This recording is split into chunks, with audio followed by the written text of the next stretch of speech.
কোথায় কোথায় প্রোগ্রাম রয়েছে আপনার? আজকে ফারাক্কা বিধানসভার 4টে মণ্ডল জুড়ে বিভিন্ন জায়গাতে প্রায় 75টা স্পটে যাওয়ার পরিকল্পনা রয়েছে।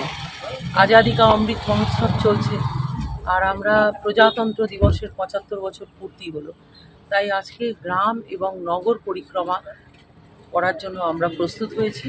গ্রাম এবং নগর পরিক্রমা করার আগে আমাদের অহিংসার প্রতীক মহাত্মা গান্ধীর কাছে তার প্রেরণা নিয়ে আমরা গান্ধীঘাট থেকে এই যাত্রা শুরু করছি। সন্ধেবেলা ফেরত এসে আপনাদের সঙ্গে আবার দেখা হবে। ম্যাডাম, মানুষের দুয়ারে দুয়ারে ভোট চাইবেন, এবার কি বার্তা নিয়ে যায় মানুষের কাছে, কি বললেন মানুষ? দুয়ারে দুয়ারে নির্ভয়াদি আছে, এটাই বার্তা। দুয়ারে দুয়ারে মোদিজি আছে, এটাই বার্তা। যে কোনো বাড়িতে যান, সেখানেই দেখবেন 4টে থেকে 5টা স্কিম, একটা বাড়িতে 4 থেকে 5টা স্কিম অন্তত পক্ষে ঢুকেছে মোদিজি। তাই দুয়ারে নির্ভয়াদি, এটাই হচ্ছে ক্যাম্পেইন। ম্যাডাম, এর আগে যে লোকসভা ভোটে আপনি সামথিং ভোটে হেরেছিলেন, এই ভোটটা কভার দেওয়ার জন্য আপনার কি কি পরিকল্পনা রয়েছে? দেখুন, আমি কভার দেওয়ার জন্য কি করব না করব সেটা বড় কথা না, মানুষ করছে।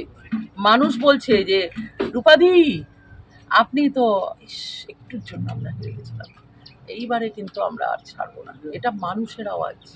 নির্ভয়াদিকে কিছু করতে হবে না, মানুষই করছে যা করার। মোদির কি রাম মন্দির একটা বড় ইস্যু মনে করছেন? রাম মন্দির বিরাট বড় ইস্যু।